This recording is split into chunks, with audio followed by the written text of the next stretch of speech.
राम राम जी। आत्म मंथन में आपका स्वागत है। अब हम बात कर लेते हैं कि हमें जो आखिरी सोमवार है उसकी पूजा किस प्रकार से करनी है। जो ये पूजा हमने कल के दिन करनी है, यानी कि 16 तारीख को जो हमने पूजा करनी है, सावन समाप्त हो रहा है, उसके बाद आएगी पूर्णमासी। ठीक है, पूर्णमासी आएगी तो सावन का माह भी ख़त्म हो जाएगा उस दिन संडे है। लेकिन अगले दिन जो 23 तारीख को है वो अगला भादों का महीना जो है स्टार्ट हो जाएगा। ठीक, तो आपने सबसे पहले करना क्या है, ये सावन का जो सोमवार है इसके अंदर कैसे पूजा करनी है आपको मैं सारा कुछ बता चुकी हूँ। अब तक तो आप शिवलिंग भी बना चुके होगे, हर बार पूजा भी कर रहे होगे। डेफिनेटली आप लोग मेरे लिए ये वेट नहीं कर रहे होगे कि अब आखिरी सोमवार पे हम बनाएं। अगर सच में आपको लगता है कि हमने नहीं बनाया या हमने कुछ नहीं किया और मन में भाव है कि मैं अभी भी कर लूँ, तो करो, कोई बात नहीं। क्योंकि भादों महीने में भी सारा समय जो है आपने शंकर भगवान की आराधना तो करनी है। आप जल चढ़ाओ, कोई दिक्कत नहीं है, कोई परेशानी नहीं है। आप शिवलिंग की आराधना करते हो, बेलपत्र चढ़ाने हैं वो मैं आपको समझा चुकी हूँ। तुलसी का पत्ता उनको नहीं चढ़ता, ये भी मैंने आपको बता दिया। इसके बाद आपका कोई ज़्यादा डिफ़िकल्ट काम है जो पूर्ण नहीं हो रहा, तो आपने राम नाम लिख करके, आपने रोली के साथ राम नाम लिख करके आपने पीपल का पत्ता जो है उनको अर्पण कर देना है। शमी पत्र के बारे में भी मैं आपको बता चुकी हूँ, मैं पिछली सारी वीडियोस में सब कुछ बता चुकी हूँ, दोबारा से आपके लिए रिपीट कर रही हूँ। आप शमी पत्र जो है वो ले करके अपनी कामना कुछ भी कह सकते हैं, यानी कि आपके जीवन साथी के साथ आपके रिलेशनशिप्स कमज़ोर हैं या वहाँ कहीं ना कहीं आपके संबंध जो है वो अच्छे नहीं बन पा रहे, कोई है जिनका रिलेशनशिप जो है वो आप विवाह में कन्वर्ट करना चाहते हैं, तो भी अगर आप शमी पत्र चढ़ाएंगे तो आपको डेफिनेटली रिज़ल्ट्स जो हैं वो बहुत अच्छे आएंगे। ठीक है, अपने मनोकामना आपने ज़रूर करनी है। इंद्र योग है इस दिन, ठीक है, कल के दिन की बात बता रही हूँ। तो आपको कोई भी सरकारी काम बनने में दिक्कत अनुभव हो रही हो तो सबसे पहले आपने क्या करना है, सूर्य की आराधना करनी है। आदित्य हृदय स्तोत्र पढ़ लेना, जल चढ़ा देना गुड़ डालकर सूर्य देव को। उसके बाद पितरों को जल चढ़ा देना, साउथ डायरेक्शन में मुंह कर लेना, उधर तिल डालकर आप जो है जल चढ़ा देना। वो चढ़ाने के बाद आप शंकर भगवान की आराधना करने बैठ जाना। ठीक है, सिर्फ ओम भी बोल लोगे आप, जितने मर्जी जाप करो, मंत्र करो, जो आपके भाव को अच्छा लगे, जो आपको समझ में आए वो आप करो। ओम कर लोगे तो उससे बेहतर तो कुछ भी नहीं है। एक ही शब्द जो है वो पूरे ब्रह्मांड को हिलाने के लिए काफ़ी है, जिसका नाम है ओम। ठीक है, तो इसका जाप आप बैठ के करो, ओम ओम ओम करते जाओ। ठीक है, मेडिटेशन करनी है तो मेडिटेशन भी कर सकते हो।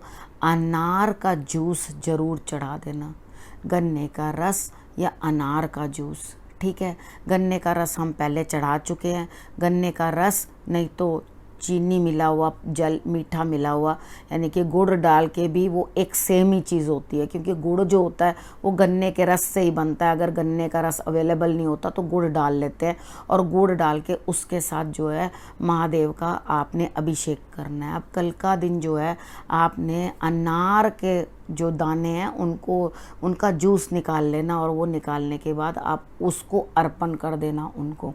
ठीक है, तो आपके जो भी काम है धन संबंधी, आपके जो सरकारी काम है, जो भी आपके अटके रुके पड़े हैं, तो वो आपको बनते हुए दिखाई देंगे। लेकिन आपने अपनी अर्जी ज़रूर उनको लगा देनी है।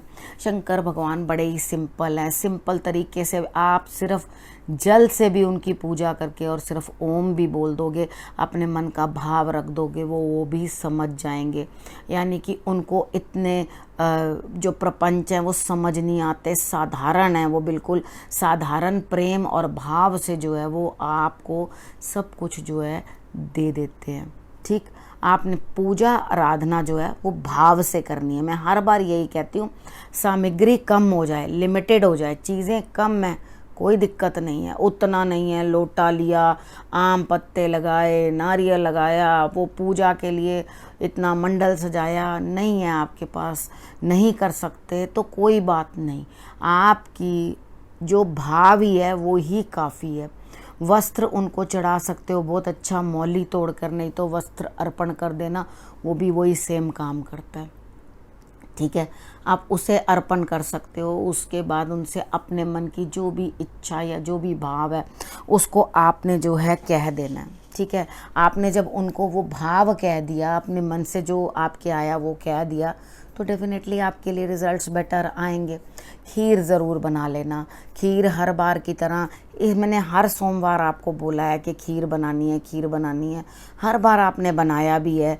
गोला डाल लेना उसके अंदर, और आपने ज़रूर वो खीर जो है वो भोलेनाथ को अर्पण करनी है। ठीक है, इतनी सी खीर बेशक उनको आप अर्पण कर देना, भोग लगवा देना, उसके बाद सब परिवार खा लेना। जो आपके पास लोग आते नहीं, बाहर का इतना आप आना जाना करते हो या किसी को बांट नहीं सकते हो, तो कोई बात नहीं, आप थोड़ी सी खीर जो है कौओं के लिए रख देना। ठीक है, थोड़ी सी खीर चींटियों के लिए रख देना। सबको देने के बाद आप लोग भी ग्रहण कर लेना। उसके बाद आप हो सके तो बाहर जो डॉग्स हैं उनको भी कुछ खिलाओ, क्योंकि इस दिन जो हैं आप उनके पशुपति नाथ के स्वरूप की भी पूजा करोगे। यानी कि अंदर से जो पशुओं के लिए कुछ भी कर सकते हो आप वो करना। गाय की सेवा कर सको तो गाय की सेवा करना, डॉग्स की कर सको तो, मतलब जो लोग भी हैं उनकी आप ज़रूर सेवा करना। अगर आप उनकी सेवा करोगे तो आपसे वो और भी प्रसन्न होंगे, क्योंकि जो लोग बेजुबान हैं वो अपने आप अपने लिए कुछ नहीं कर सकते, उनकी सेवा से भी भोलेनाथ बहुत प्रसन्न हो जाते हैं। ठीक है, आपने सिर्फ इतने ही छोटे छोटे काम जो हैं कर लेने हैं। यही उपाय है सबसे बढ़िया। आपके भाग्य के रास्ते जो हैं भोलेनाथ खोलेंगे अपने आप। वो हाई कोर्ट हैं, अथॉरिटी हैं। ठीक है, वो जब आते हैं तो आपके लिए जो वो न्याय करते हैं वो हमेशा के लिए होता है।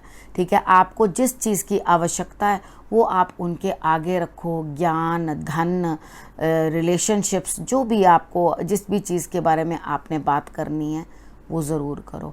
अगर आप सच में उनकी सेवा करना चाहते हो, मंदिर जाते हो, तो शिवलिंग के पास जो दूध चढ़ता है वहाँ पर कितनी बार सफाई की कमी रह जाती है। अगर आप देखो तो वहाँ सफाई की अगर आपको कमी दिखाई दे तो आप उसको साफ करो। यानी कि मंदिर की सफाई सबसे बड़ी सेवा होती है। ठीक है, अगर आपने वो कर ली, यानी कि हम कहते हैं ना कि हमें भगवान अपने द्वार का नौकर बना लेना, तो वो करके काम जब आप अपने हाथ की सेवा दे रहे हो वहाँ पर, तो वो उससे बड़ी कोई चीज़ नहीं है।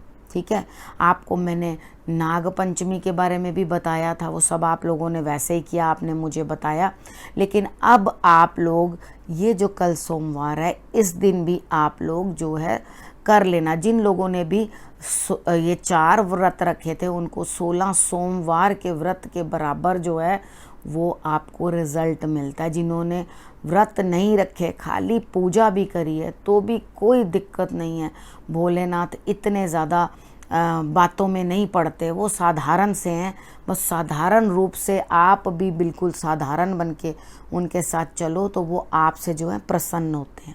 ठीक है, अब आपको जो भी मैंने इन्फॉर्मेशन दी है या जो भी आपको मैंने 16 तारीख के बारे में, सोमवार का जो लास्ट व्रत है इसके बारे में मैंने आपको बताया है, अगर आप भाव से, श्रद्धा से पूजा करोगे तो आपको बेटर ही रिजल्ट्स आएंगे।